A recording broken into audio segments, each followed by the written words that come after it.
All right. So have you listened to any of them? I have. I tried not to listen to too many of them, so I wasn't like planning what I was going to say. I just like want to feel like we're just like hanging out, and I'm not like writing a speech or like, wait a second, let me get the cue card out of my pocket, Yeah. So yeah, I watched Tamara's and Brent's, and I really enjoyed them actually. So. Hard acts to follow, right? People are really true to themselves, and just amazing to get a sense of the people in our communities. Hey, yeah, it's been a lot of fun to, everyone I've interviewed, I've known for a while, but to get them, in this place talking about mental health, it's amazing the things I've learned about everyone that I didn't know before. So that's been really fun. And just there's something about a conversation like this that opens people up, and it's like a sense of intimacy. Like instead of being at a podium like with 100 people there, it's like we're just hanging out. Yeah. The 5 elements of letting go, discussing mental health openly and freely, and sharing tools and techniques to find peace.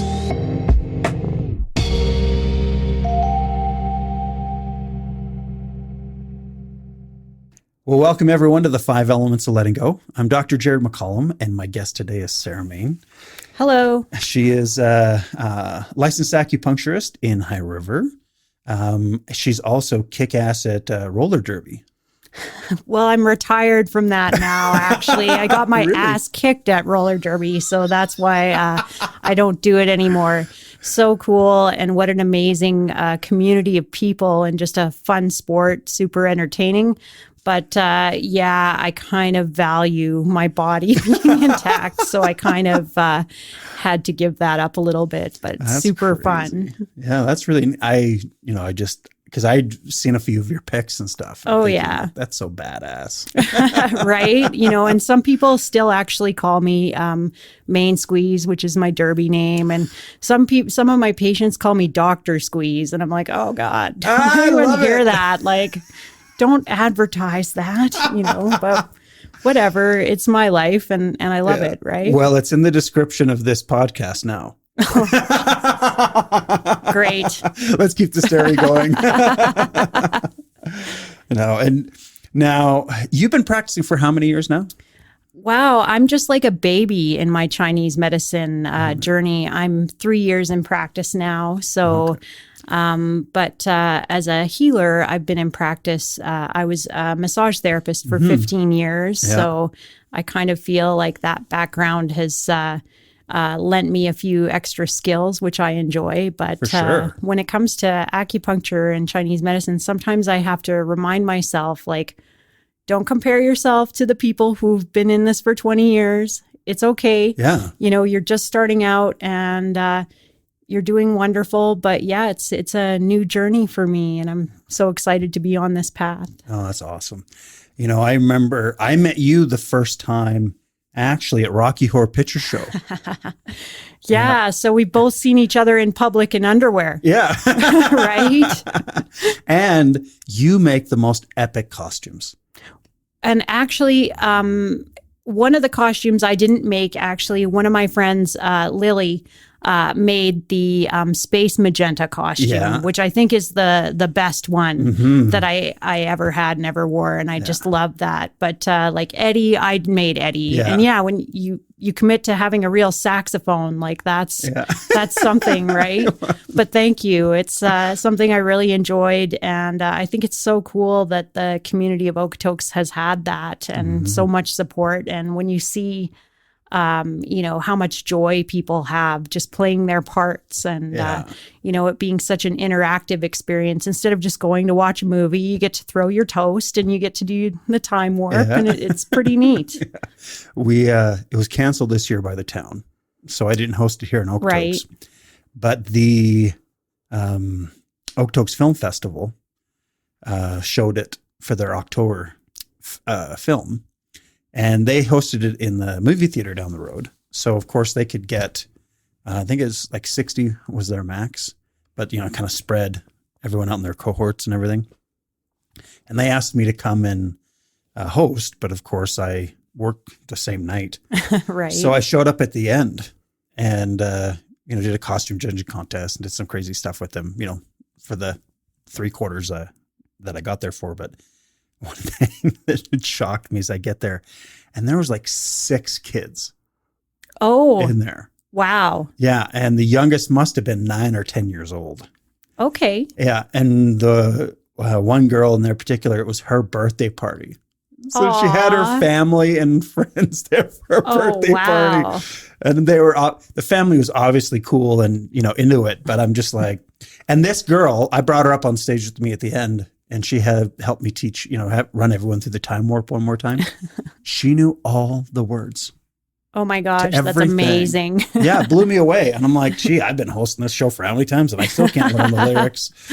But I'm like, gee, you're a pretty epic family if Rocky Horror Picture Show is your birthday party. Right? Because I know they always warn everyone, like when I run it for the town, they don't let any kids. You have to be over 18. There's some mature subject matter, but I feel like if it was approached in the correct way, that it might be actually enlightening. Yeah. I think it's a lot of fun. I think it's more my behavior the town's worried about than the movie. That's a possibility. And that's not actually the first place we met. You're actually part of the inspiration of my journey becoming an acupuncturist. I actually had a treatment from you. That's right. I do remember. A very long time ago. And I only had one treatment and I was just actually starting in my massage career. It was a long time ago, right? Yeah. So, but actually you're a bit of an influence in why I'm on the path I'm on today. So surprise. Oh, that's crazy. Yeah, I knew you. I think you'd come in a long time ago for treatment, but I think my hair was probably black. Okay. Yeah. I have phases. Yeah. So. Well, that's the, if that's the case, that's the 6th patient who's become an acupuncturist of mine. Pretty cool. Yeah. I guess I make it look easy. When they tell me, I'm like, don't do it. It's a lot of hard work. And, it's not like, other jobs where you get training and you get a job. You got to work hard at building yourself up and building that clientele. And it's hard work. Well, I can say, when I look at my colleagues and some of the classmates and people who graduated at the time I did, not everybody's even in it still. Mm-hmm. It's, you have business class at school, but it doesn't really teach you the brass tacks and the reality that what you really need to do is make connections with people. And not everyone's good at that. Some people are great at studying for exams. Yeah. But not everybody is able to make a human connection. And I think that's almost one of the most important parts of acupuncture, the spiritual pivot, right? Yeah. So yeah, if you can connect with that patient and build that relationship of trust and healing, then, not only do they heal,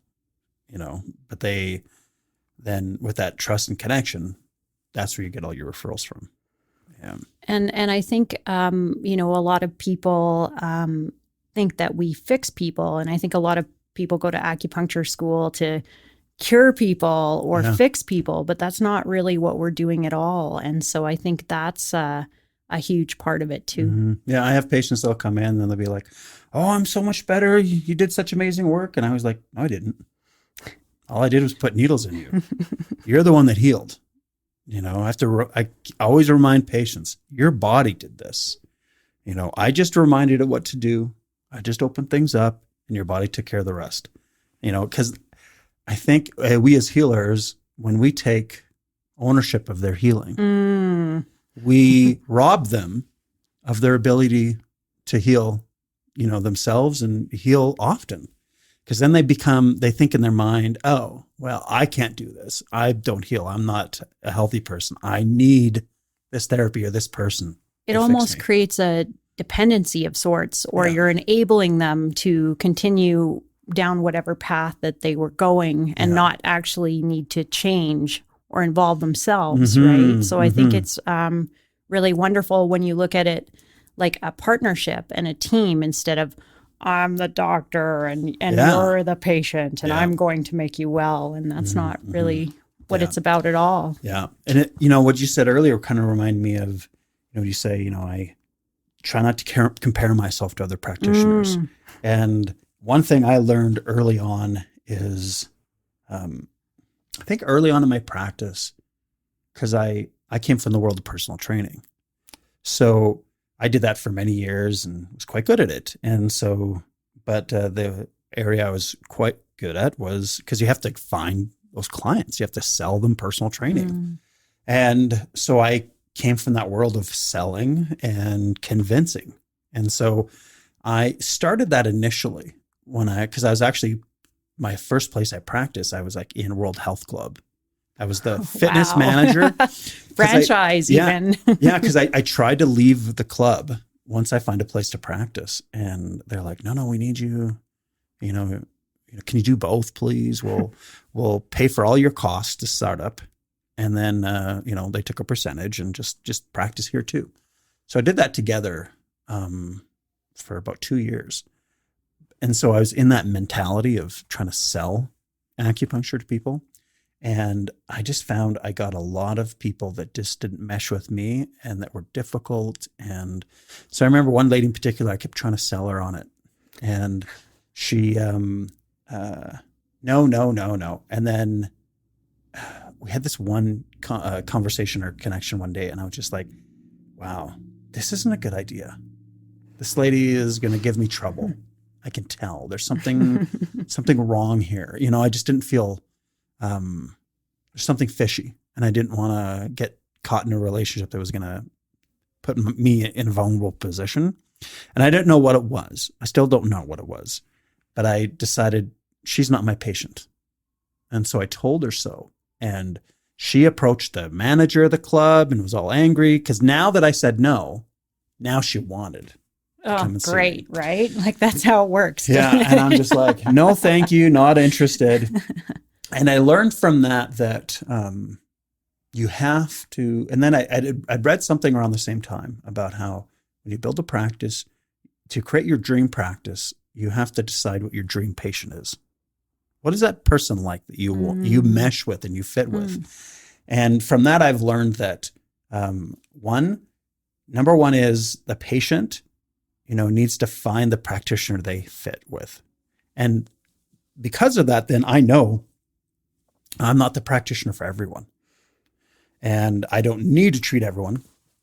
And I don't want to, because I bring a certain energy and, style of treatment that some patients aren't going to like.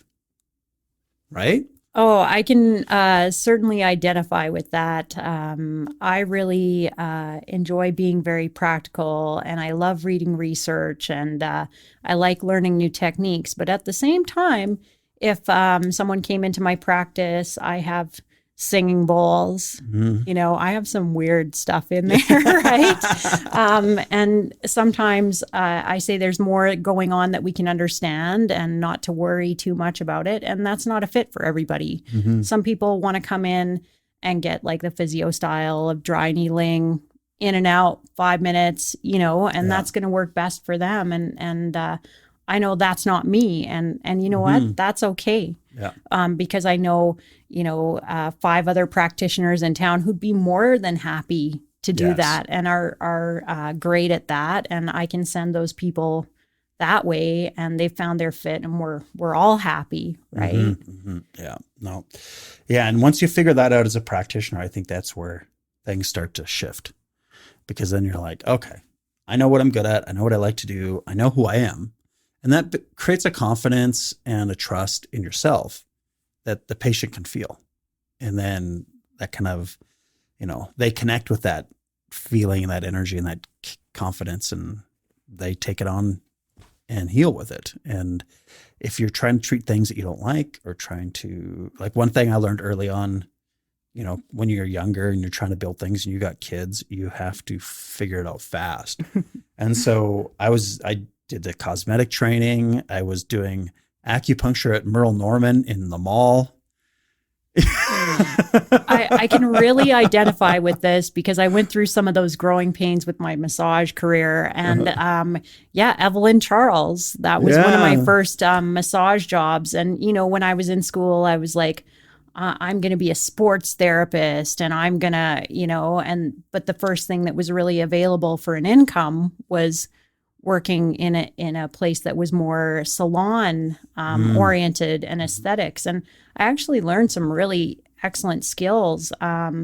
Diva Salon, which was an Aveda concept, I also worked there, and they actually put me through aesthetic school. So I learned a lot of interesting techniques and some things I really enjoyed, but I realized that wasn't where I belonged. But, sometimes we have to walk down those paths because they sound really cool. Yeah. Like you get to try all the treatments before you give any of them. So you get to have a free pedicure or whatever. But then when you're given them, it's not quite the same. Yeah. Right. So, so it's, I was lucky to have some of those growing pains in my massage career so I can kind of know a little bit where I fit. But the challenge for me is, at the height of my massage career, I kind of knew all the techniques and really, really well and was at the top of my game. I was kind of like the go-to person in town. And now I'm kind of like starting out again. Yeah. And it's kind of hard to let go of your ego when you're like, oh yeah, I'm the best, right? And then you're like, I'm kind of new. It's okay, right? Well, is there any other licensed acupuncturists in High River? We have a few practitioners in town who are also physiotherapists or chiropractors. Oh, okay. And all wonderful practitioners. And I refer lots of people to them. I believe I'm the only doctor of Chinese medicine and the only one doing herbs. And I have a full compounding pharmacy, which is my other passion. And I just love working with herbs and creating my witch's brews for people. And so do you do KPC powders? What do you use? I do granules, and I actually source mine through Yin Tai. And so they do 999 is the ones that they use. Yeah. I compound a lot of things from scratch, and some things I'll get in granule form and just modify it. Oh, okay. So that's the teas? That's right. Okay. So if I write prescriptions for patients and send them to you? I would love it. And I've been doing some compounding for some other practitioners in Calgary who, when they find their supply chain has stopped, the things that I have in stock, we can use and we can help people. And it's really helped me because I've learned some formulas that I never would have encountered in my practice because of, the certain things that I treat. And so it's been such a wonderful journey to get to know the herbs, and I kind of look at it like a personal relationship, like they're my friends. And it's just like every time I get a new formula, it's like meeting a new person and thinking of the person on the other end of the formula, especially when I'm compounding for someone else, is pretty neat because I get to imagine who this person is, right? That's super cool. Well, definitely, because I 90% of the stuff that comes into my clinic I can treat with just acupuncture. And every once in a while, I'll find those ones where I'm like, it's a little sticky. Okay, let's use some herbs. And, I used to have a granule pharmacy myself, but I found compliance was so poor that I just I just gave up on it.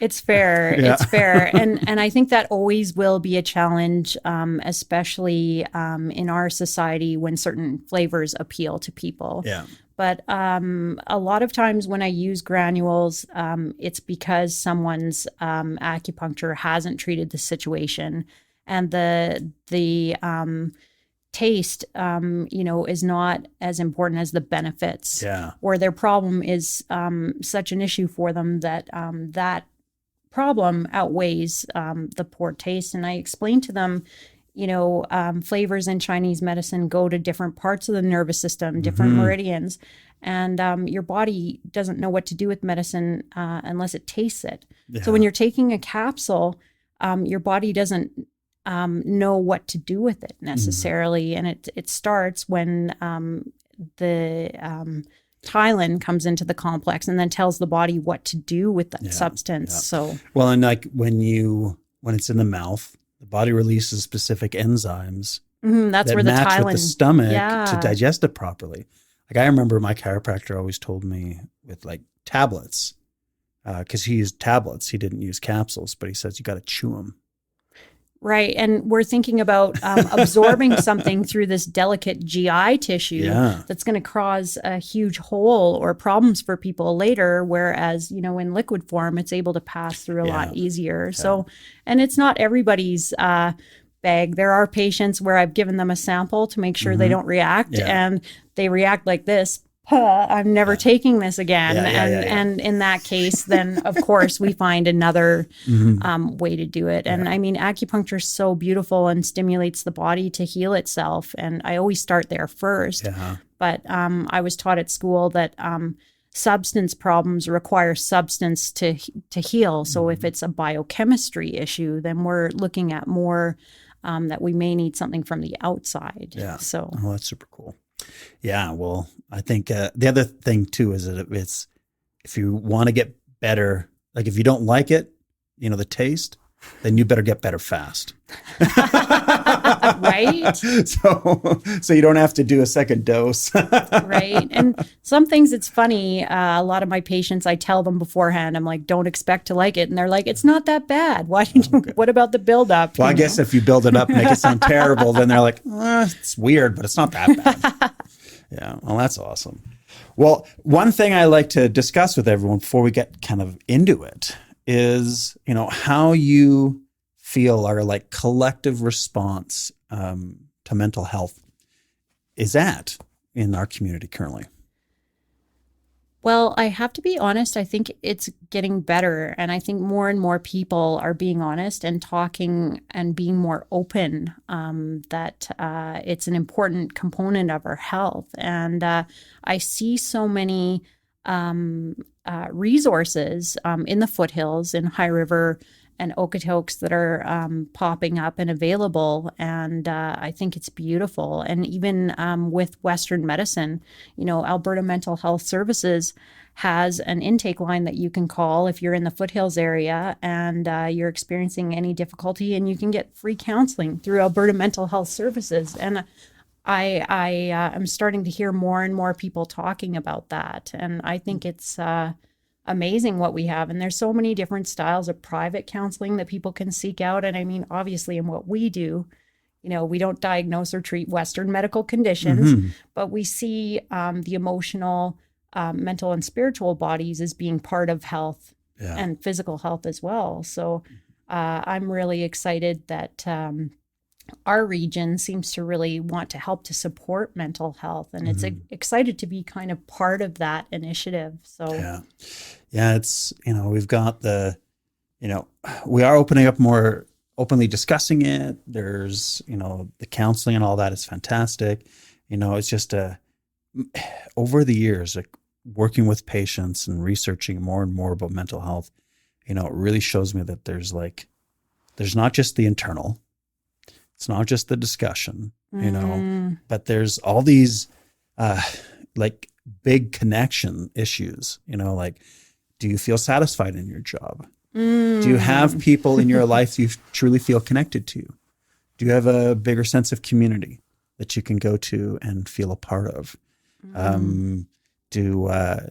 Financially, are you in a position where you're cared for financially, enough healthy food and nourishment in your life? Like, these are such big global issues that aren't something that you and I can fix or a psychologist can fix. This is stuff that has to be fixed by community and politics. And I feel like there's so much more to do, a lot of work and a lot of ways to grow. But, talking about food security, that was a term I'd never heard in my life before. But then one of my friends in my community in High River set up the Wild Rose Food Rescue. And it's actually, she was the first person I heard coin the term food security. But it's a great organization, and it distributes food to members of our community that might not have access to nourishment, and especially people who have different food sensitivities or even religious practices that might limit their choices, from the food bank. Yeah. And they rescue food that would otherwise be thrown in the dumpster. And I watch their total all the time, and I'm always like amazed. I think it's like 1 million pounds of food saved. And it's just wonderful. And I'm amazed every day when I meet someone new who tells me about some kind of resource that supports people. Yeah. Yeah. You always hear things about, oh, well, we don't have enough food. There's too many people in the world. We need to, GMO this and do this. And I'm not saying those things aren't okay. They're just all these drastic steps to provide more food. But yet when you look at the numbers, 1/3 of the food that is grown in this world is thrown away, whether it's you buy it at the grocery store and it goes bad in your fridge and you just throw it out, or you don't eat all of your food and you throw it out. But a lot of it happens at the grocery store. A lot of it even happens in the fields where they're like, yeah, we don't like the look at that. We're just going to leave it. Or during COVID, when we're all locked down and they weren't selling as much food. So they just ran the tractors over all this food because they couldn't get the price they wanted for it. So they were going to destroy it instead because it cost too much to pick it and get it to someone. Whereas, like, I know the federal government here in Canada was like, we're buying all that food. They bought it all and gave it to food banks. But in the US, I think a lot of it was just plowed over. Oh, it just infuriates me. I can feel it's getting like you're getting warm over there. But there's so many things like that it's just like, there is enough for everyone out here. We have all the stuff. It's just us, putting our egos aside, putting aside our ideologies and just taking care of people and providing. Well, and I think that's almost kind of that mental view of scarcity. Mm-hmm. People are afraid if they share that they won't have enough. Yeah. And I think our economic and political systems support things like that, which is unfortunate. Yeah. And we teach scarcity in everything because the concept of competition is at the root of all our systems. Our religion is all about competition on who gets to be with God and who doesn't. Our sports are all about who wins and who doesn't. Schooling, who gets the good grades and who doesn't.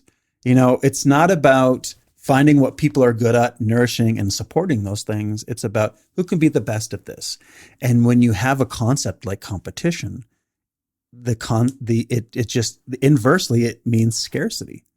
There's not enough for everyone to win. And that way someone's the winner and someone's the loser. And that's why I prefer collaboration over competition, yes. Right? And it's actually something I've fostered in my business and my professional life, and that's why I refer patients out to others. Yeah. And I don't need to be the only game in town. I just want to support wellness throughout our whole community. So that's what's important to me. Oh, that's awesome. Yeah. Now, this is the point where I get a little personal. Oh, geez. So this is totally up to you and how you feel or what you want to share. But, do you have any experience yourself with mental health? And again, we all do, right? It's just what level that is and what we're comfortable sharing. So I've never been diagnosed by a Western physician with having any particular disorder. But I can certainly share that throughout my life, I've had struggles as any person had. As a young person in school, I never really felt like I fit in, and I was always really busy. I was in every band, and I don't mean like the cool like rock bands. I mean like French horn, trumpet, all of that stuff. I was in Air Cadets. I kept myself busy instead of making friends or playing because I felt like that kept me safe. And if someone asked me how I was or who I was, it was like, I'm on my way to flight school or whatever, so it was kind of a way of dealing with that. I've also struggled in my life with addictions and to many different things. And even day to day, I have things that I encounter, and I feel like my mental health ebbs and flows as it would for anyone. And I feel really fortunate, to be able to recognize that and to meet my needs when I have them. Mm-hmm. So this is the one of the reasons why I feel this podcast is so important, is so everyone out there that's listening can be like, Sara kicks ass and she struggles too. I have a lot of patients who are like, you're the calmest person I know. And I'm like, oh yeah, like a duck, like quiet on the surface, paddling like mad underneath. Yeah. Right? And that's okay. Yeah, it's totally okay. And it's totally normal. We all struggle to find out who we are, to figure out our identity. Again, when I was young, it was this, trying to, my parents were continually trying to put this round peg in a square, just like pounding me into this expectation of how who you're supposed to be and how you're supposed to live your life. And of course, I just didn't fit in. And it was this constant battle.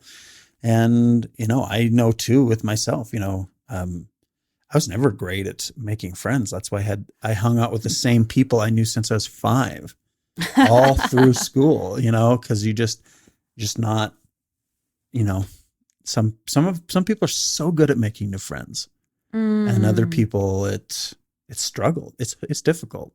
So you keep yourself busy and stuff. So you appear to have a circle. Yeah. And it's all appearance, right? That was like a coping mechanism for me.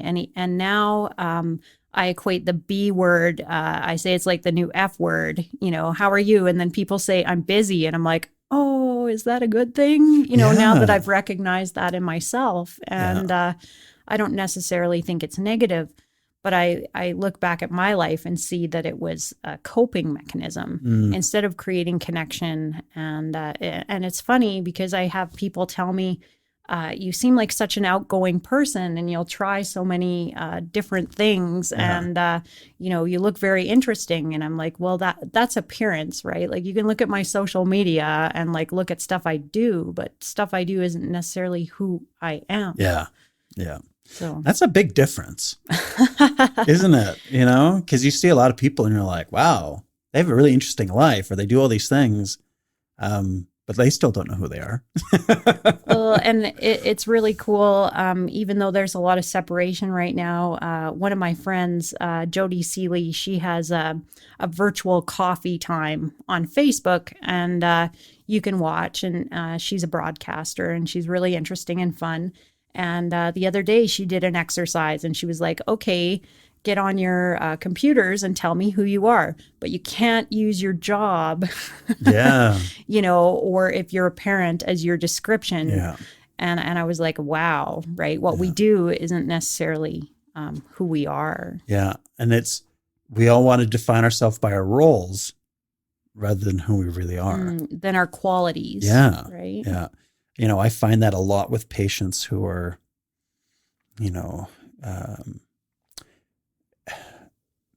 more women, just because men are a little more clueless to this concept, but where women get to the point where their kids are just about to graduate or move out and their marriage is a little rough at this point, because it usually is, because there's all these decisions in their head at this point.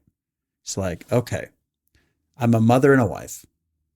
And pretty soon, I'm not going to be, the kids are going to be around, so I'm not going to be much of a mother. My relationship isn't where it should be. So, I don't really, am I just these roles? And they feel very lost. And it always makes their symptoms worse. I would say that one of my specialties is treating menopause. Yeah, me too. And the symptoms are a lot of times emotionally related and definitely related to changing roles and that empty nester syndrome where now I actually have to talk to my husband. I don't know who he is. We didn't really spend any time together because he was at work and I was at work and taking care of the kids in the home. And now, that's women always do so much more than the men. I hate to agree with you, but and I don't have kids, so I'm a little bit different in my life and talking about mental and emotional health. Society puts a lot of pressure on women to have children, so starting to learn who I am, and where I fit, not necessarily being a breeder, so to speak, yes. right? And I don't have to define myself by my children. You know, like there's this little comic I saw recently, well, actually a few years back, and it was like this one woman who's holding like an Oscar. And she's like, I did it. And then there's this woman beside her holding a baby, and she's like, no, you didn't.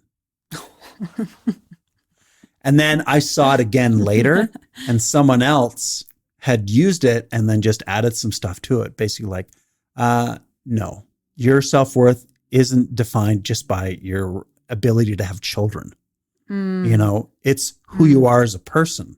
Right. You know, it's not what you've accomplished or what roles you fulfill. It's who you are and how you treat others that defines who you are. Absolutely. Yeah. Because I saw that and I'm just like, oh my goodness.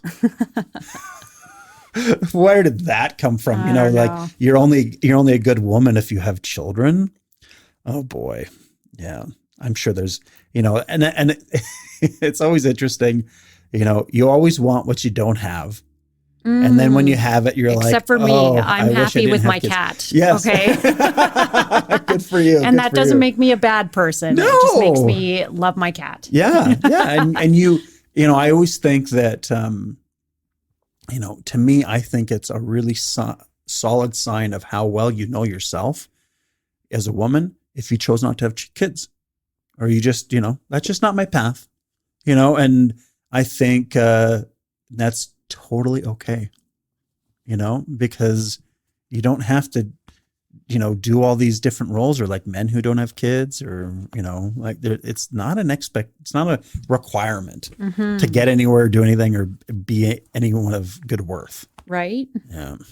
It's so weird. But again, we create all these expectations, based off our culture, our religions, and we just say, this is the pinnacle of, you know, life. And you must achieve these things to be a good person and to achieve in life. And I think we're so bombarded. There's so much information. You know, you can't walk outside without seeing an advertisement. You know, even if you didn't have a TV, even if you didn't have a radio, just because you have eyes in your head, you can see billboards, right? There's no escaping, you know, commercialism and kind of what we're told society expects of us, right? So, yeah. And again, along with, you know, mental health and all that, we're seeing this shift where we're starting to recognize that, you know, everyone's a little different and that's okay. And really a sign of good balanced mental health is when you find out who you are. And you settle in and accept that and you're happy with yourself because there's so much turmoil and pain when you're not at ease with who you are. I love that you used the word acceptance. It's one of my favorite words lately. And a lot of people kind of put this connotation on acceptance like surrender. But like acceptance is actually also like another word we use for like receiving like gifts. Yeah. Like I think it's beautiful. Like we don't have to just examine the bad parts of ourselves or what's not working right. When we shift our focus to what's going well and what we can share with the world, I think it's beautiful. Right. So self-acceptance is just such an amazing thing. Yeah. Surrender almost is like you're giving up control to someone else or to something else. You know, to me, surrender would be like, okay, I give up. I'll do what everyone expects of me. I'll live this life, you know, this role that you expect.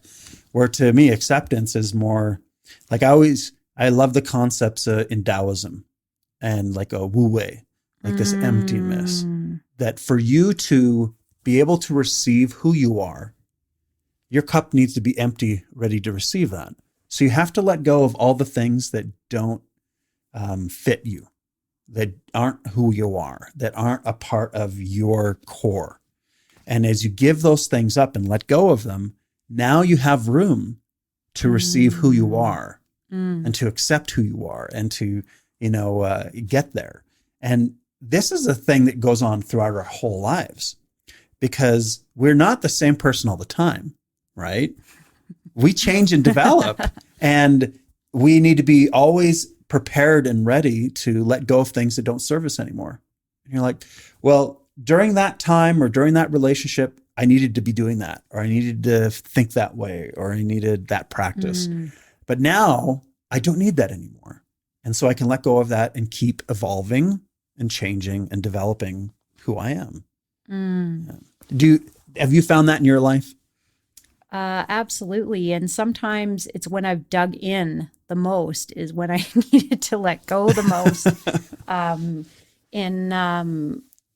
My massage career, towards the end, I was seeing like 8 clients a day for 1-hour treatments, 5 days a week. I didn't know anyone who worked as much as I did. Well, that's a lot for massage. Oh boy. I'm lucky. I'm built fairly well, and mentally, emotionally, and physically, because it's not even just the wear and tear on your joints. It's that you're stuck in a room with someone else for an hour, absorbing their energy and their ideas, and it's difficult work. And I think I was burning out a bit. As much as I love working with people and doing my best, I wasn't sure how much longer I would have been able to keep up that schedule. And, but I would have kept going until, one of those cogs in the wheel wasn't going to run anymore. And, and then the flood happened.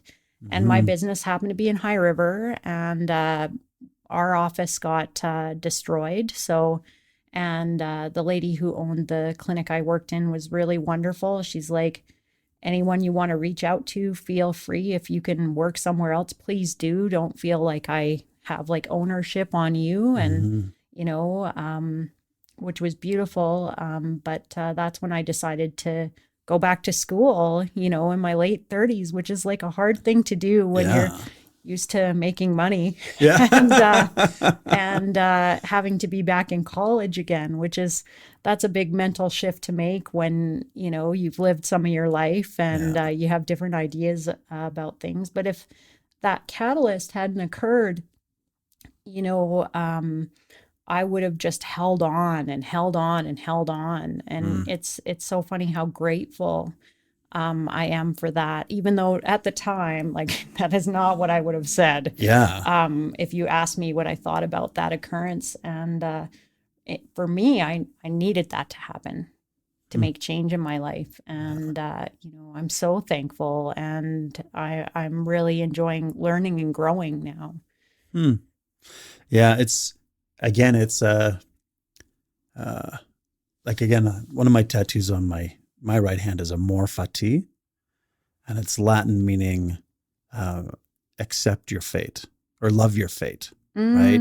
This concept of, and again, I don't know how much I believe in fate, but this idea that everything that happens to you happens for your best possible good. And that when we judge something, we affect not only our energy and our health by deciding if it's good or bad, but we put limits on what that situation can bring us. Because I'm sure we've all had experiences where we're like, oh, that was terrible. I can't believe that thing happened to me. But then you look back and you're like, oh, but it led to this. Like it was the best thing in my life. And I love that you use the word limits, because I get to show off my finger tattoo. Yeah, I love it. It's a lazy 8, or it's the infinity symbol, which reminds me that, I put the limits on myself. Like, we're limitless beings. Yeah. And then there's times where we're like, this is going to be the best thing ever. I'm so excited for this. We're going to be together forever. It's going to be amazing. And then, you're later on, you look back and you're like, oh, thank God that didn't work out.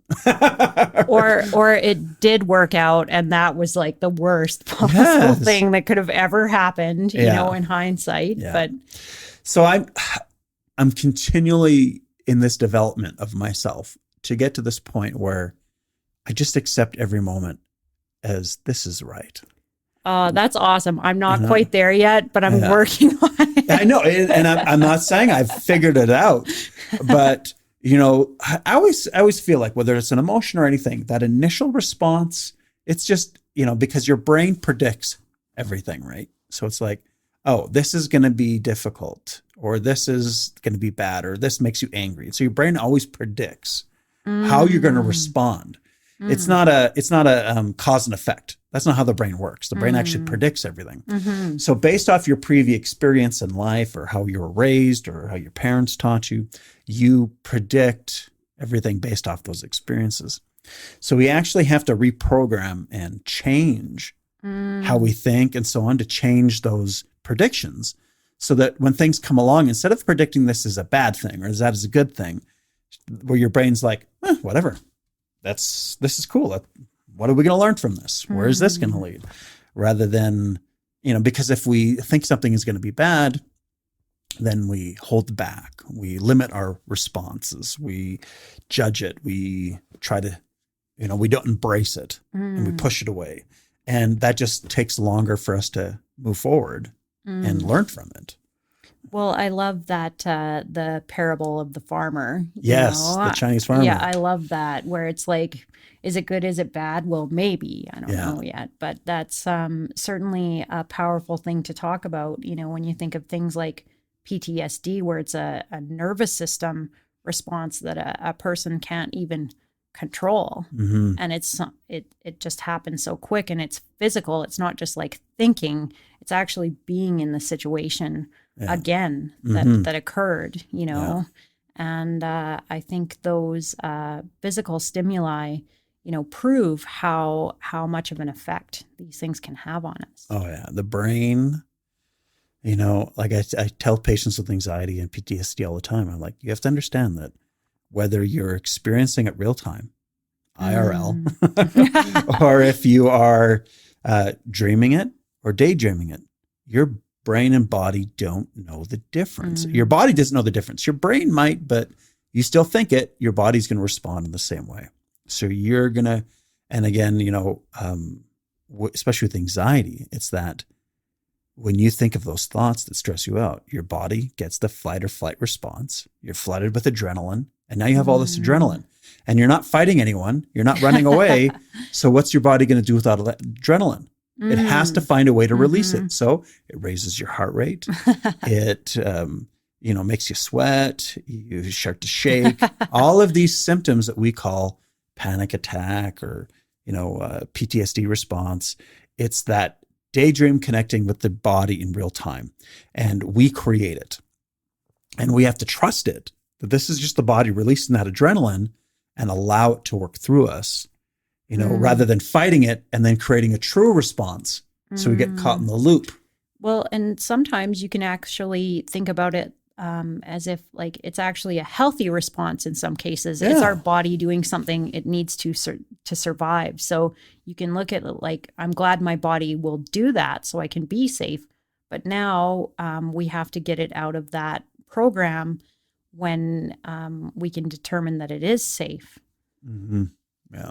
Yeah, that's so cool. Yeah, we, again, I think the more we kind of get an understanding of how the brain works, how our body works, how we respond, how we create and interpret those emotions, the better we can let go of them and find that peace, right? To understand that, because I think when I was younger, of course, I was taught that anger was this negative emotion that was brought on by, the devil or whatever, if you weren't praying enough, if you weren't reading scripture enough, if you weren't, righteous enough, then these emotions came in and made you feel this way and made you do bad things. Wow, that's powerful. So then you think, oh, I'm not righteous enough. I'm not good enough. I'm a bad person for feeling these emotions. Rather than understanding anger is not a negative. There's no negative emotions. Anger is just a signal of perceived imbalance. So you feel angry because you think something's imbalanced in your life, because you feel something's unfair or unjust.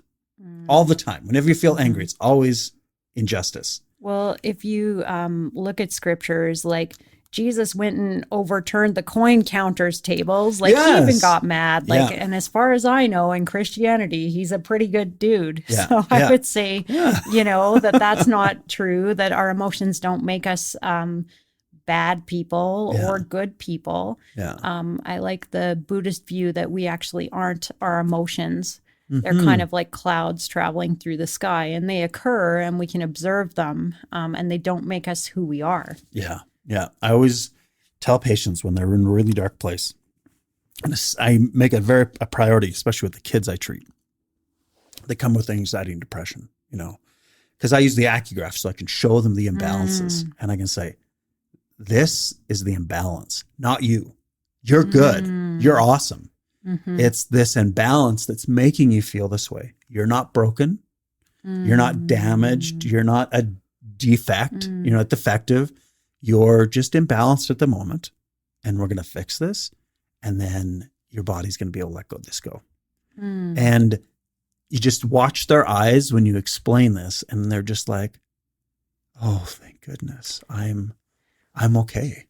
Well, and it's funny in my practice, I've found like trigger points on the liver meridian, and somebody's like, I don't even know I'm mad. Nothing even happened. It's like, it's okay. There's just like a knot here. Like the needle's going to flip that switch for you, make the nervous system connection. And it's not actually your reaction to anyone. It's actually that part of your nervous system that's not just sending the signal where it needs to. So, where you bumped your knee on the coffee table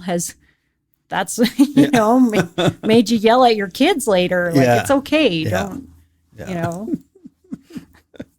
Yeah. And it's, to me, that was really important to learn.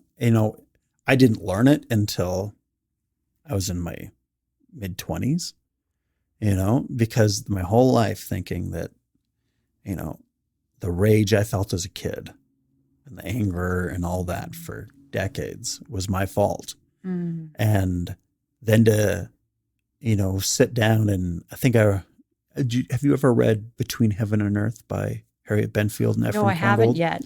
Oh, gee. It's on the list. Okay.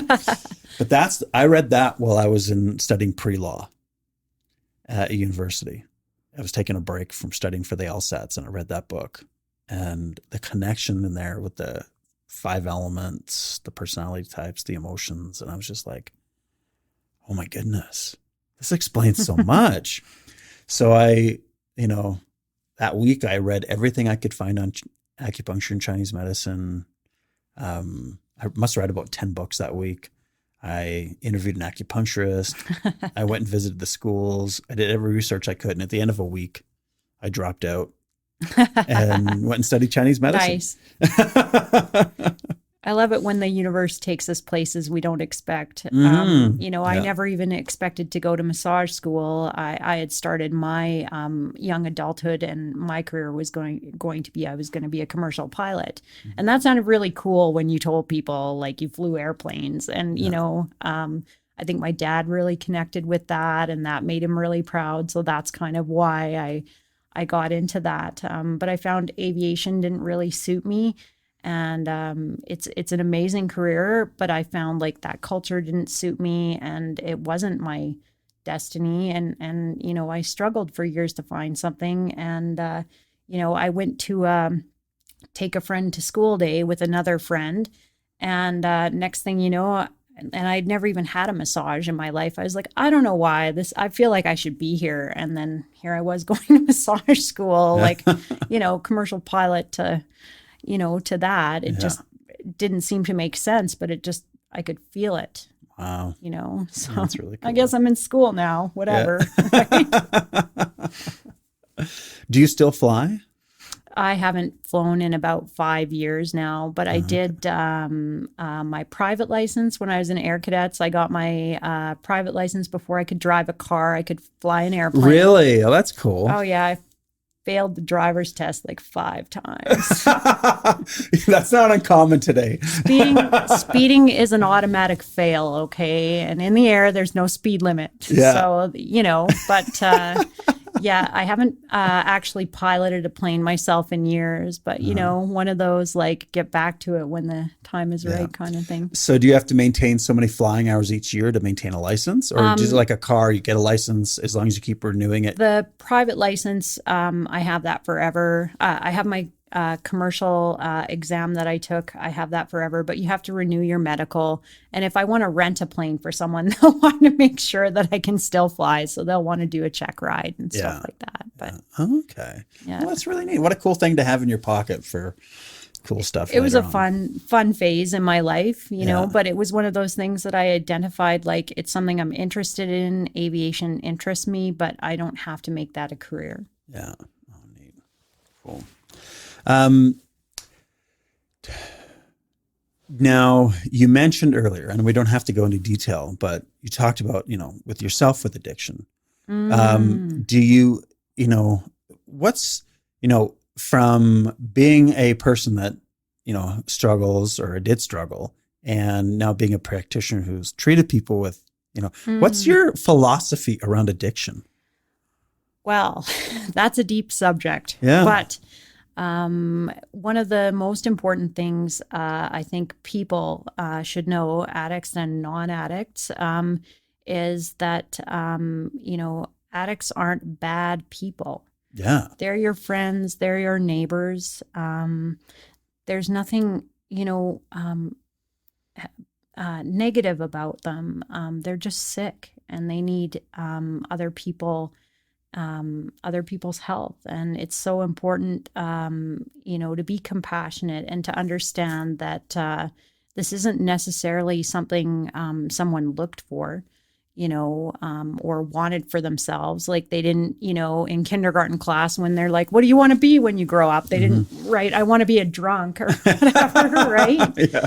And some of these substances are powerful and cunning and baffling. And it's pretty easy, especially when your reality doesn't meet your expectations, to want to escape them. And I feel like really grateful, actually, that that's in my life experience, so I can look another person in the eye and say, I understand. Yeah.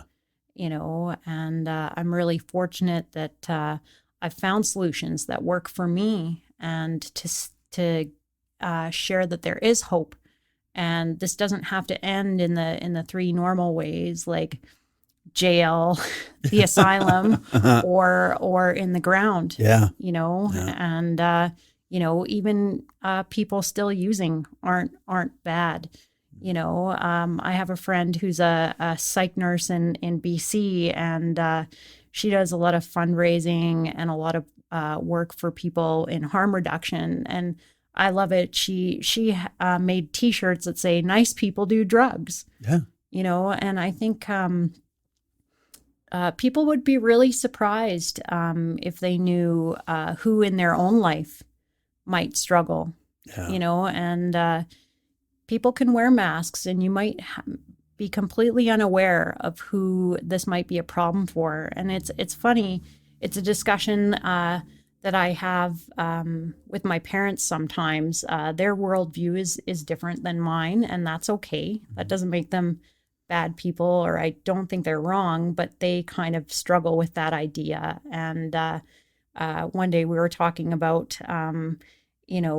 giving kits to people who are overdosing. Yeah. And they were kind of like, my tax dollars, Let them die. Well, and I said to my dad, well, if we're talking about not helping people because of the lifestyle choices they make, what if I say, you're having a heart attack, but you eat poorly, so I don't really want to help you. Yeah. And I didn't, want to hurt my dad's feelings, and I love him and everything. But, it gave them a new perspective to think, like I didn't, just because it's legal or accepted, but it can affect someone's health. Yeah. That it doesn't make someone who eats cheeseburgers isn't a bad person, right? Yeah. So it's, I think having that in my journey allows me to be compassionate and makes it safe for people who are in that position. Yeah. That's cool. I have a whole section in my course about addictions, but say I don't believe there's addicts and non-addicts. We're all addicts. Oh my gosh. You just have to ask someone, and it'll be like TV or exercise, just because they're socially acceptable. Yeah. Yeah. And then we look at the things that we have decided all of a sudden are not acceptable. Those things are addictions, and all these like, praying and go to church and exercise and people who eat so strictly, or, all these are still addictions, and they may come up with things that we feel are socially acceptable or whatever. But see, I define addiction as when you do something or use something to hide and bury your true feelings. I think that's a pretty accurate description. Yeah. So if you don't feel good about yourself, so you work out, 30 hours a week to bury that, lack of self-acceptance or whatever, or you pray a ton and read scripture a ton because it distracts you from the fact that you feel unworthy and that God doesn't love you. And so if you do these things, maybe he will. There's so many things we do, whether it's, people who have been, molested or raped. And so they eat and they overeat and put on weight to protect themselves. Mechanism. Yeah. There's countless things out there that are just one addiction after another. And if we can, and so when I teach patients about this, I want them, one, to understand we're all addicts, and that, just because their addiction you've decided is unacceptable doesn't mean that you're not one too. And you need to love and accept them, and help them. Absolutely. I like that definition that you used, and one that I've encountered and used for myself is that it's an allergy of the body and an obsession of the mind. So it's something you can't, you're not free from. You have to focus it on the time. When are you going to get to do X, Y, or Z next? Yeah. An allergy of the body is there's adverse effects if you expose yourself to that idea. Even ideas can be addictive. Like QAnon. Right? Like these conspiracy theories are another addiction. This thinking about this and this idea makes me feel smart, or makes me feel safe, or makes me feel special, flat earth, whatever it is. It's just another addiction to something so you don't have to think about the moment and who you are and what you're going through. We love distractions, and addiction is just another distraction. Absolutely. Yeah. And I like how you said, just because that one's acceptable, in your mind. And actually, I also, have a program that I use in support of having people in my life who are addicts and alcoholics, so that I can be compassionate with them, so that, I can not be like, okay, Becky, like you honestly like have a problem with this, and then judge them, right? It's all about fostering love and compassion for our fellow man, and seeing them as part of us instead of separate. Yeah, I've read a couple of Dr. Gabor Mate's books. Oh, yeah. And I love how he describes it, because again, his experience working in, East Vancouver, in the tough spot there. And he, for his experience over, decades in there, that 95+% of the, people who suffered from addictions, because they had endured a form of, physical, sexual, or emotional abuse, and using the drugs was the, few moments that they didn't have to feel those things to make them go away. And to make it disappear for even a short period of time.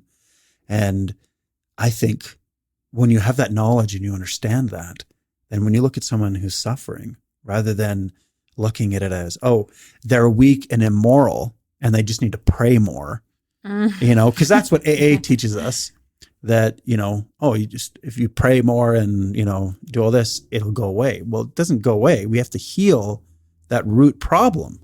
Well, I actually maybe have to argue on that. Sure. Yeah. Love to hear. Yeah. Actually, I think that actually looking at 12-step programs, when you look at the steps, most of the steps are geared towards healing their emotions. Yeah. Okay, good. Actually, we should talk about it sometime. I'll show you, because sometimes I think there's this huge misconception of AA because they keep themselves anonymous to protect their members. Mm-hmm. So it's kind of like Fight Club. They don't talk about it outside Fight Club, right? So a lot of people have this misconception that it's a God program, but it's actually a spiritual program, and anyone can use whichever higher power they choose, and that can even be themselves. But that's not the only part. If you look at the steps in the program, you look at step 4. Step 4 is making an inventory of your life and looking at your situations, and you look at the actions that you feel have caused resentments, but then you look at your part, and then you actually make amends and heal those emotions. And actually, if you examine the steps, it's a way that a lot of people get through their addiction, but actually it's not something like how you stop. It's actually how you stay stopped and it's a program for life, they call it. Mm-hmm. So it actually gives people mechanisms in order to live a good life after they've left their addiction. So they call it their solution. So it's actually a lot less punishing than people think. And if people have never gone to an open meeting, which I haven't, dude, you should totally go. I'm going to give you a list so you can find out where they are. And you have to understand that their program is made anonymous so that people can feel safe if they go.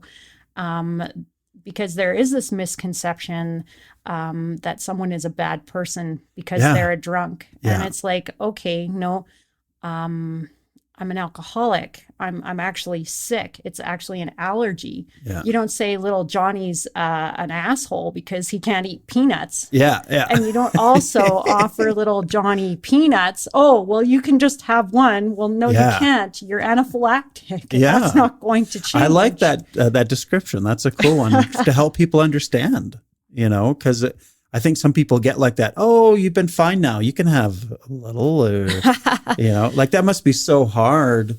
Like myself, I didn't, like I tried alcohol as a youth, but then I didn't really start drinking until I was 37. Wow. So I went like decades without even touching alcohol.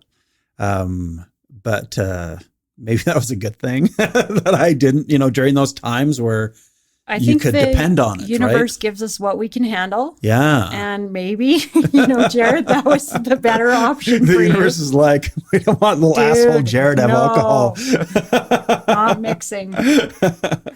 But no, thank you for correcting me.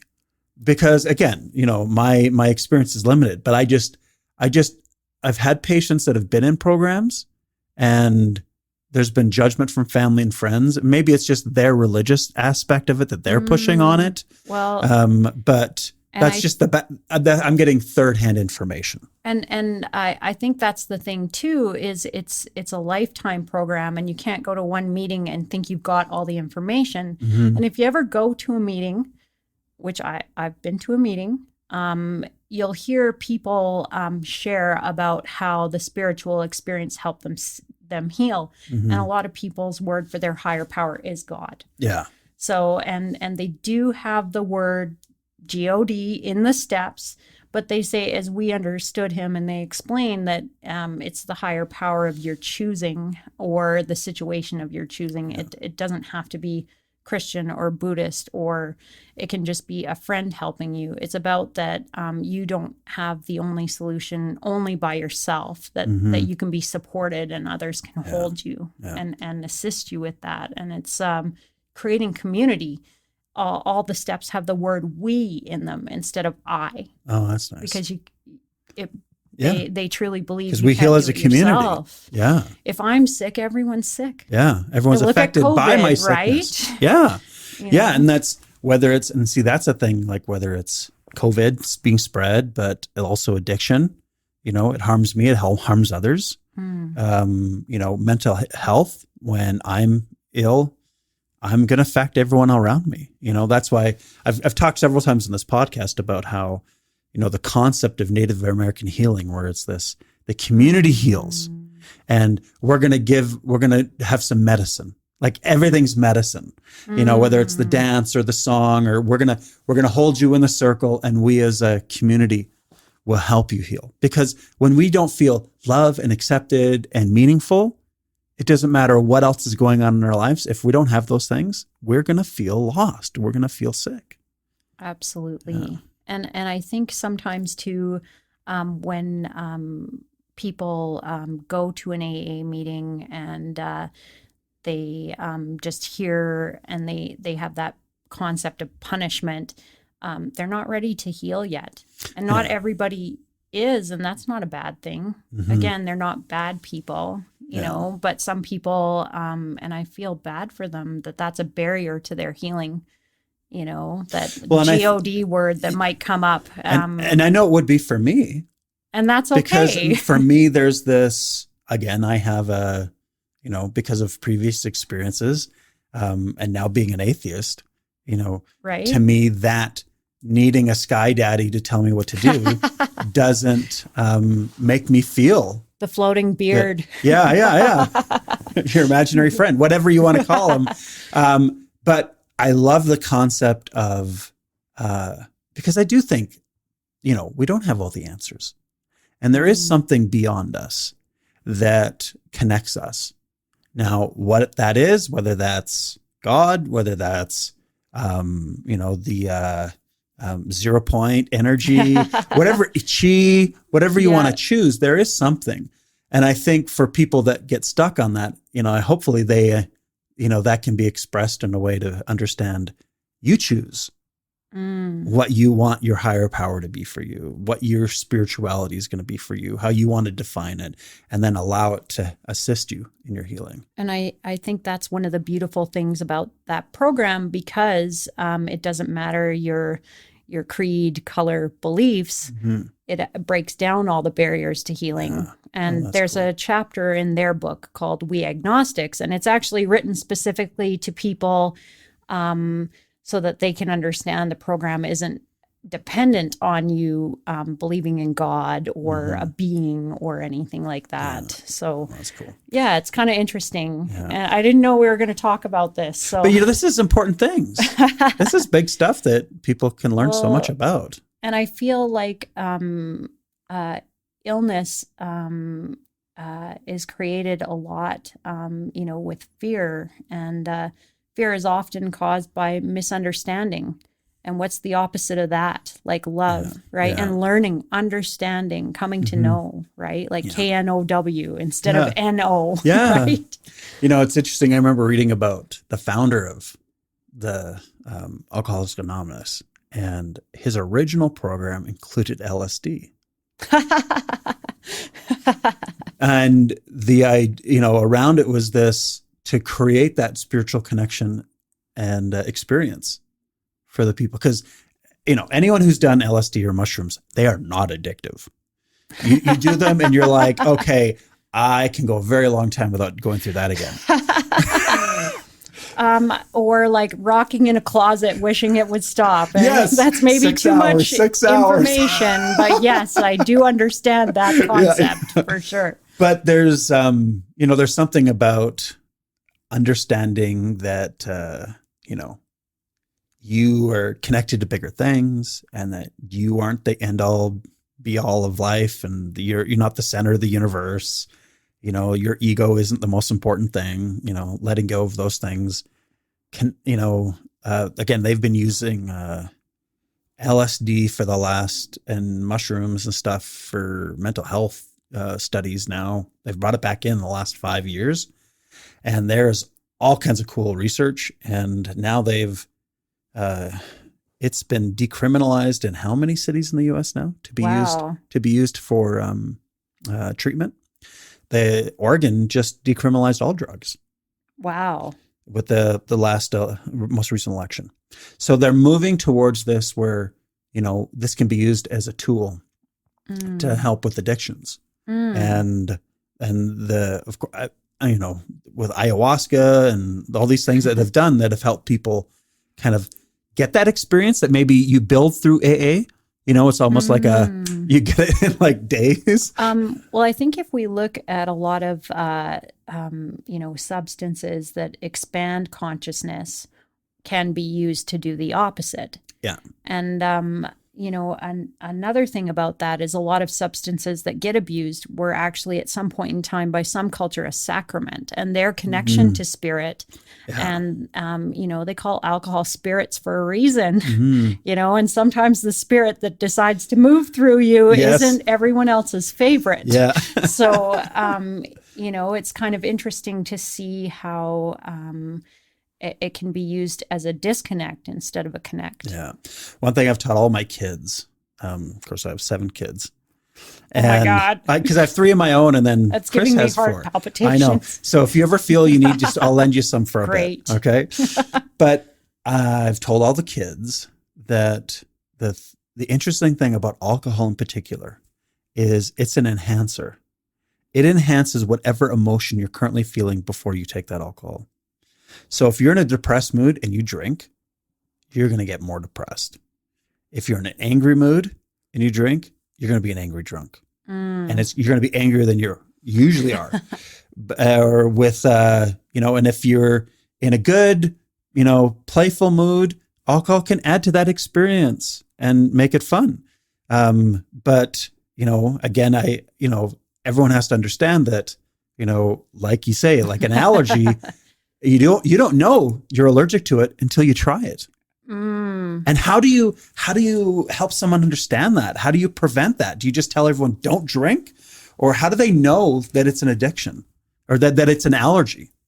Right. You don't until you eat the peanut. Yeah. And I wouldn't discourage people from having their own experience. That's our whole, I think, point is to be here is to have our experiences. Yeah. So is it just if they find that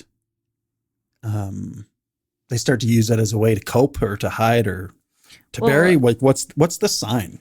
I would say when it starts, if you look, often AA will hand out little pamphlets that have a questionnaire.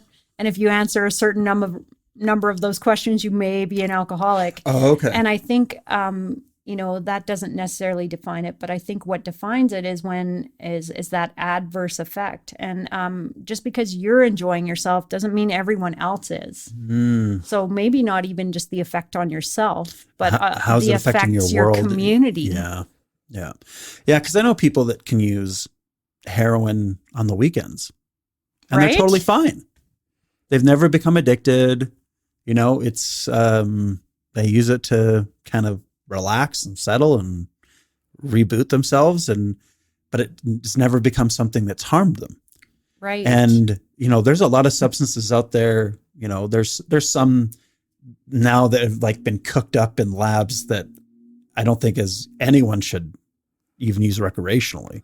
But well, arsenic is not fun. Yeah, Let's not start trying that. Tide Pods are not good. We all get it. But again, that's that. What is this substance, this practice, this thing? What is it trying to bury for you? What is it trying to? Why are you trying to use it to disconnect from the moment? And I think that's a good marker for sure. Yeah. And there's a lot of markers. You could look at your financial health. Yeah. Even people just smoking, look at what that pack costs. And when you eliminate that, how is that affecting you? Can you not feed your kids because of that? Right? You haven't been working for a few months. Is that, that's one of the components too, right? That's so cool. Yeah, I never planned that we would get into this, but this is important stuff. Yeah, we haven't talked about addictions yet on the podcast. Another question I have is, what kind of practices, what kind of day-to-day things do you do to help you find balance with your mental health? Wow. And it kind of goes back to you can do all these things and it might not help you that day. Yeah. But I definitely look at my nutrition. It's important to me. what I'm putting in my body. Food is information. And what am I telling my body to do? So generally for me, that looks like whole foods. And the more packaged something is, I just think the more confusing it is to my body. Like, what is that? I don't know what to do with this. Do I store this? Do I eliminate this? I don't know.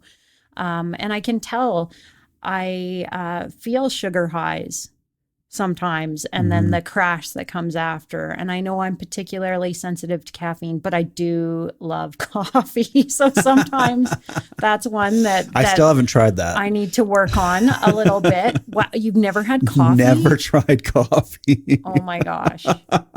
Don't do it. You know, like I feel that way almost because I have so many patients that are addicted to coffee.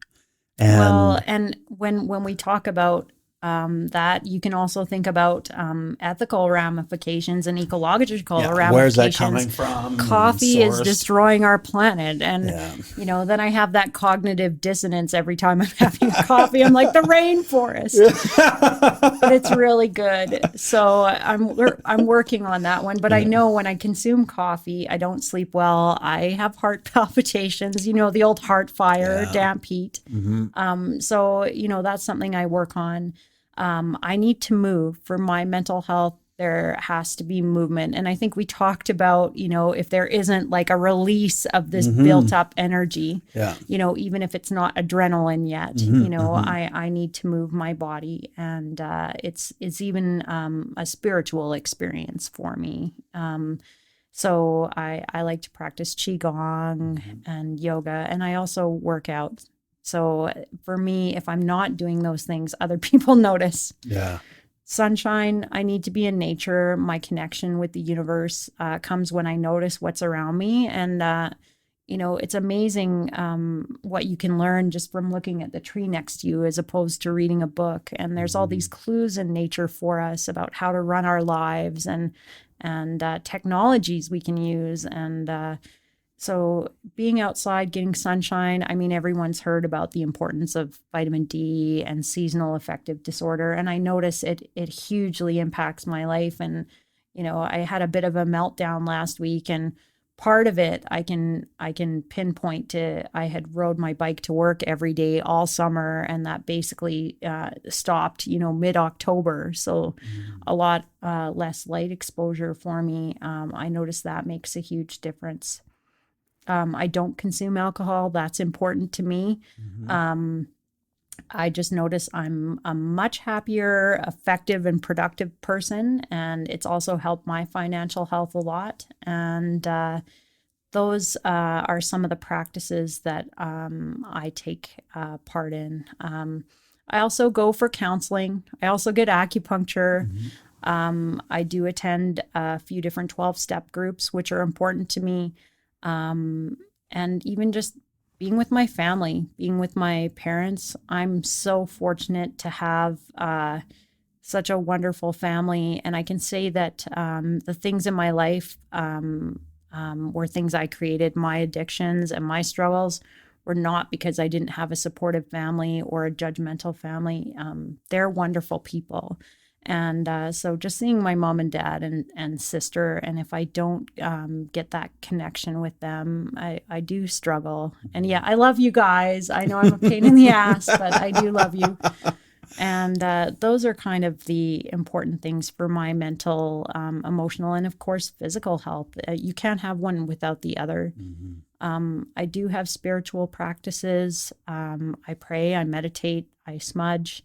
I connect to spirit in many different ways, and I wouldn't necessarily say I'm a religious person, but I do like to study different faiths, and I do find it that opens my consciousness, and that I don't necessarily need a substance to do that, but I can have ideas, and I find those are all components that are part of my mental, emotional health. And sometimes I can be doing all those things.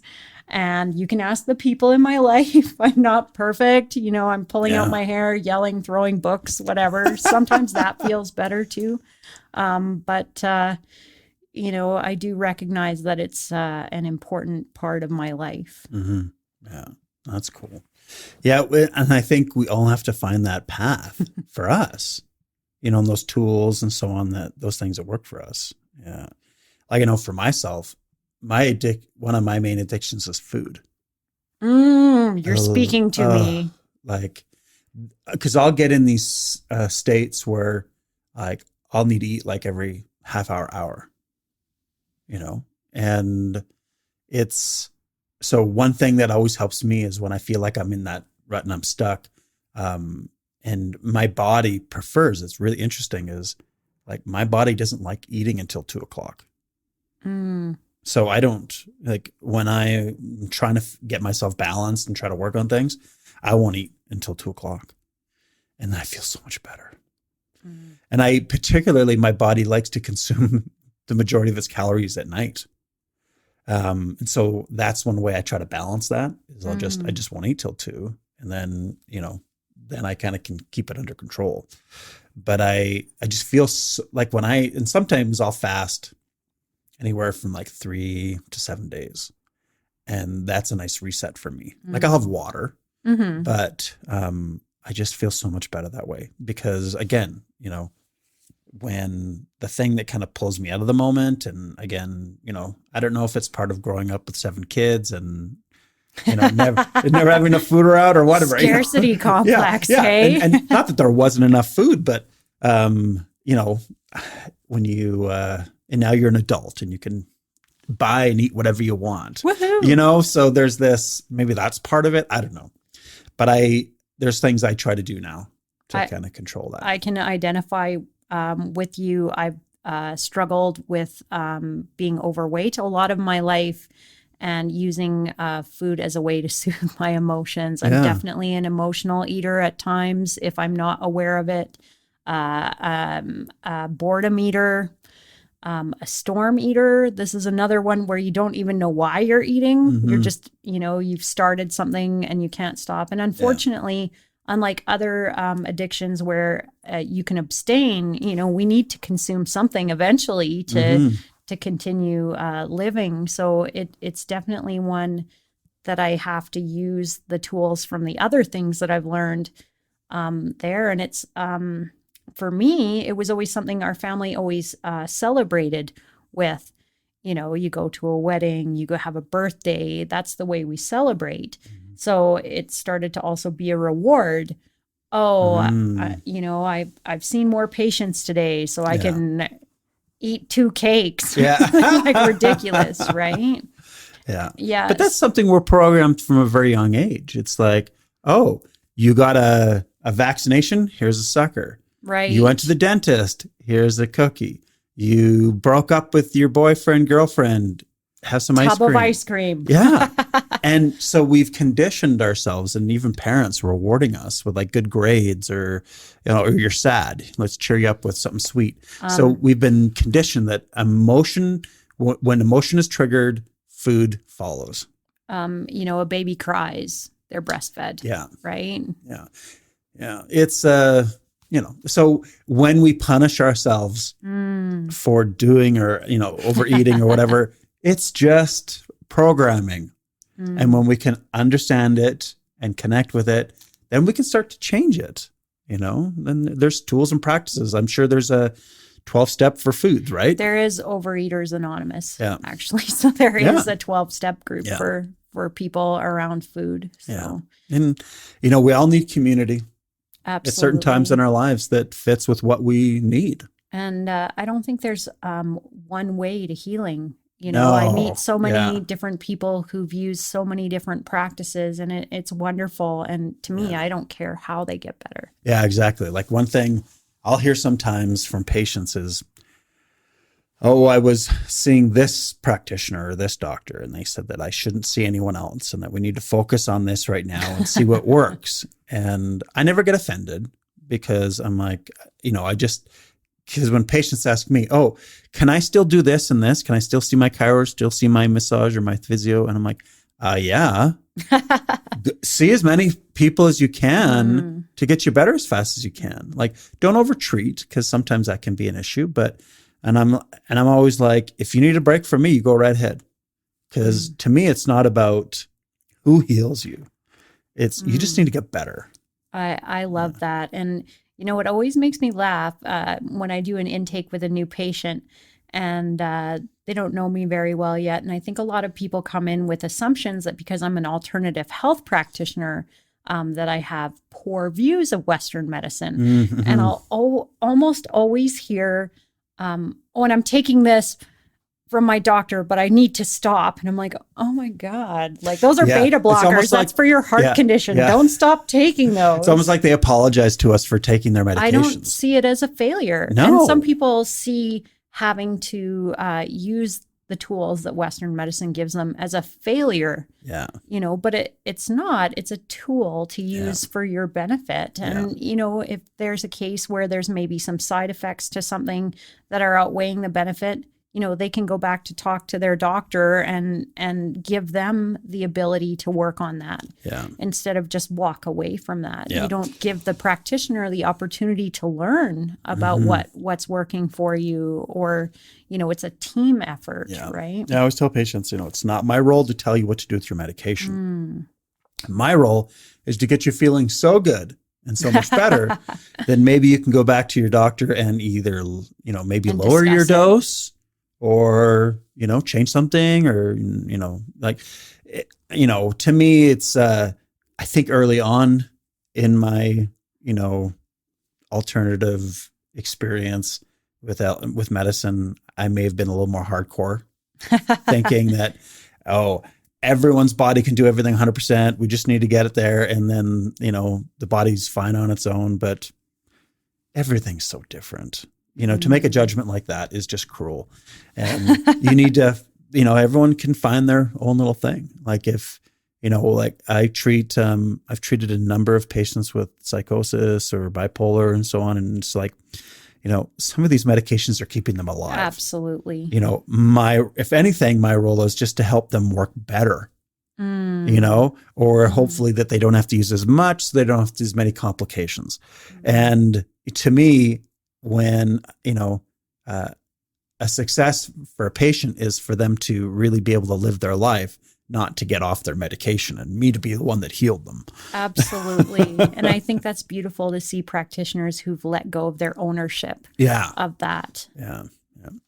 So if you were to leave our listeners with any advice, would you have anything to share, or have you already shared it? Because you shared so much. Oh my God. Yeah. Well, the answer's out there. You just need to find it. Yeah. And it's probably not going to come from a person.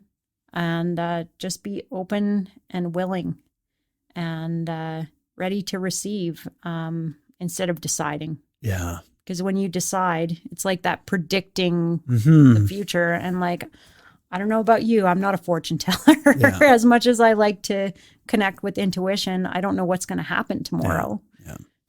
Yeah. I always feel like the true, kind of revealer isn't these external, things, revealing things to us. It's us. It's our deep subconscious. It's our spirit that probably has all the answers already. We're just not listening or asking the right questions.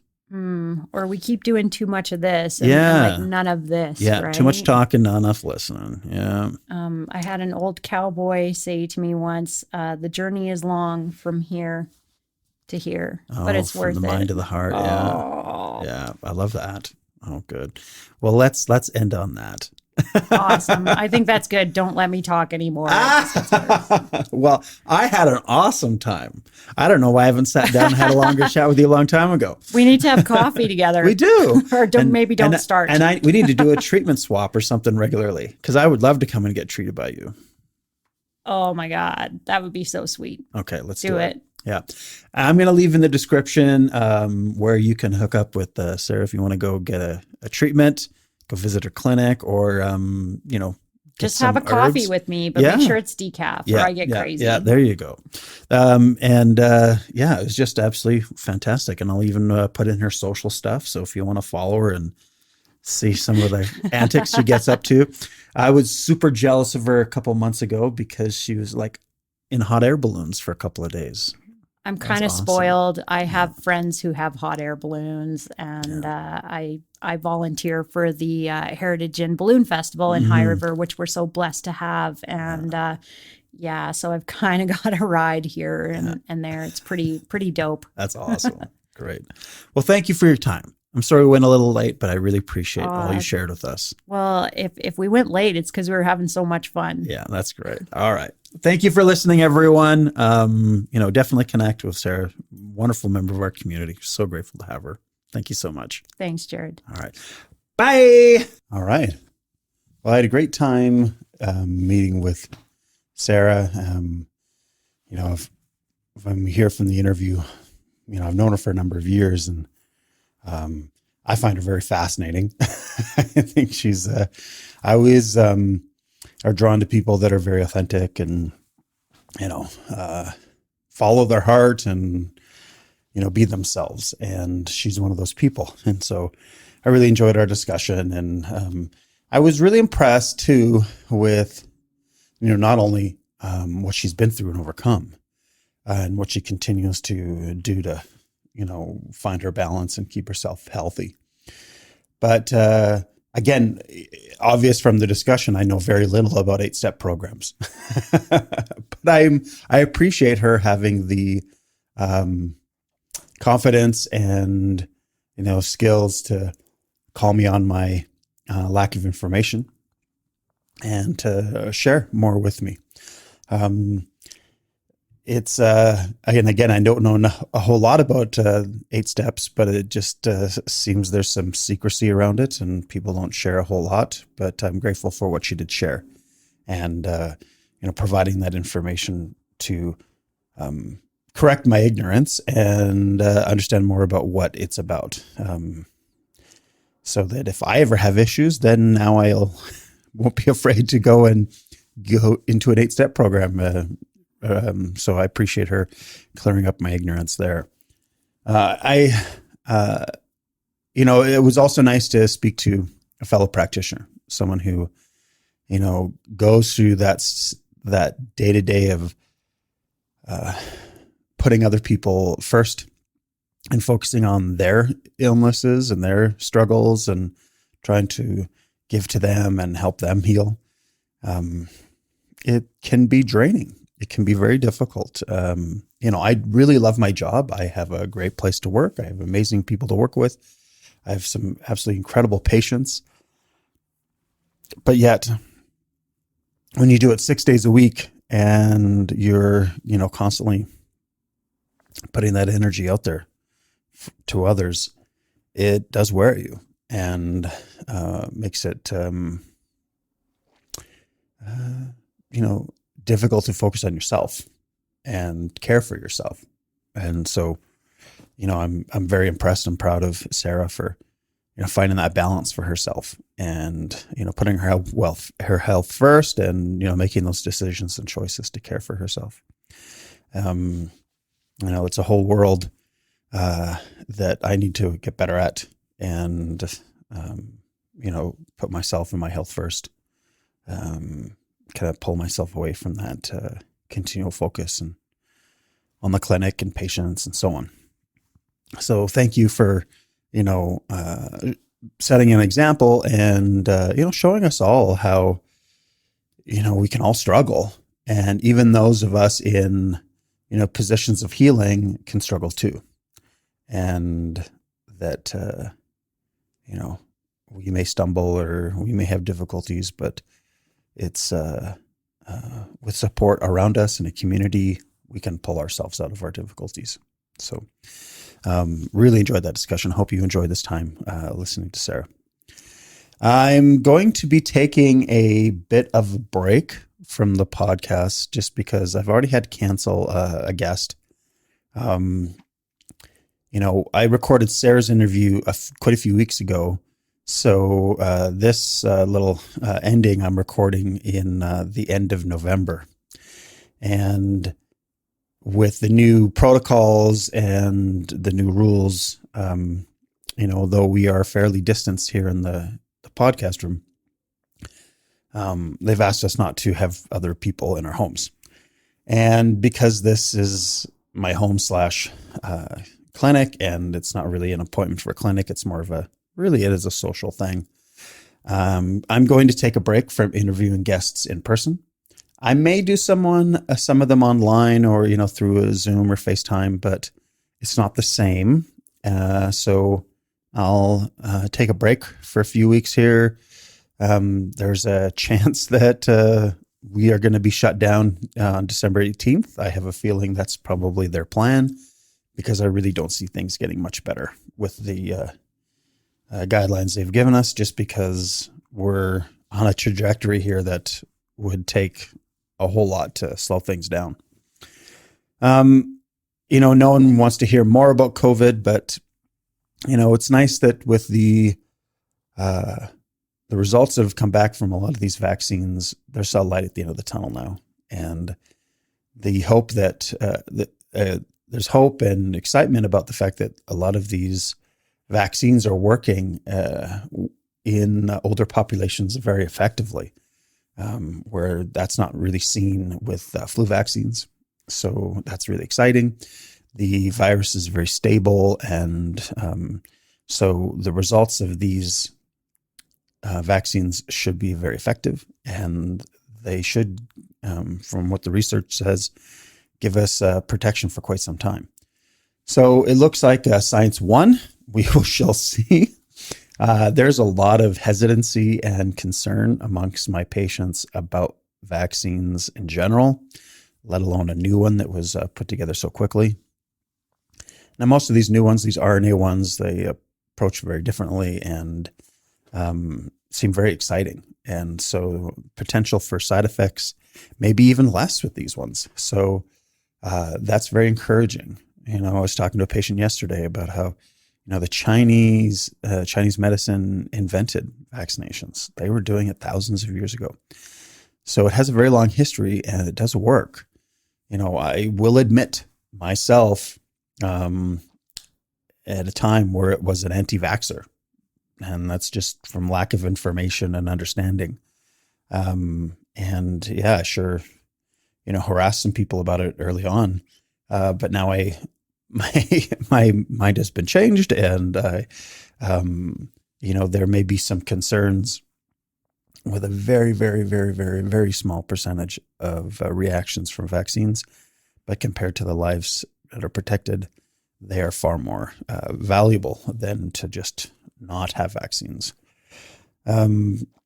So with these new ones, I do hope that if Canada can get some access to a large number of the vaccines initially, if we can vaccinate long-term care and the elderly and physicians and nurses, support care workers and hospitals, man, we will be in a much different place than we are. And there's potential to be at that place in 2 months, maybe 3 months. And if we can get through this time and get those most vulnerable vaccinated, then we know our hospitals won't be overrun. Our doctors and nurses aren't all going to get sick. And then we can manage this situation much easier, keeping our numbers down as we vaccinate the rest of the country. So there is hope. I'm pretty excited about it because it has been very unsettling and difficult for all of us. And the one thing I notice most with patients and people that I talk to is the uncertainty of everything is the hard part, because we don't know if our businesses will be shut down next week or not. We don't know if our family and friends are going to get sick. We don't know if someone we love can die. And when that's all going to end, when it's going to get controlled. It's been a very long year. And to finally see a little light at the end of the tunnel and some hope, it is very refreshing. And I hope it comes sooner than I even think. Who knows? It could be delayed sometime. They are saying that the last Canadians should be vaccinated by fall of 2021. So that is 10 months, from now, 9-10 months. So, but if in this first 2 or 3 months, if we can get those that need it the most, I do think life can return somewhat to normal, because we know the hospitals won't be overrun then. So let's hope that's the path, and that we can get a hold of these vaccines in a timely manner, and that they are safe.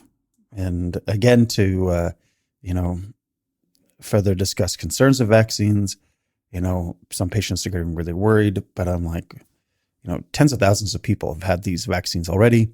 And those, majority of these patients that are concerned are the least vulnerable, and they will get the vaccine probably near the end of the line anyway.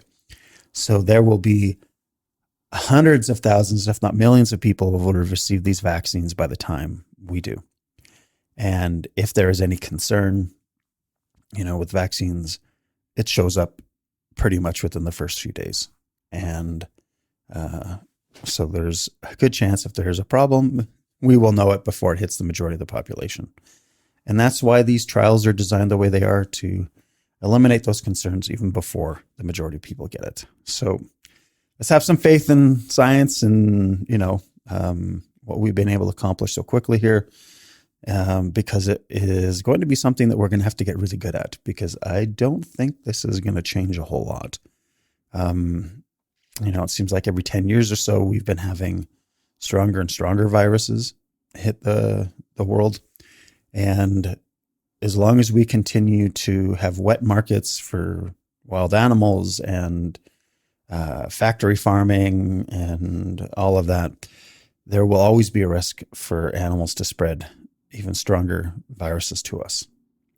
And as long as we continue to like the taste of meat and not change the way we prepare it and sell it and farm it.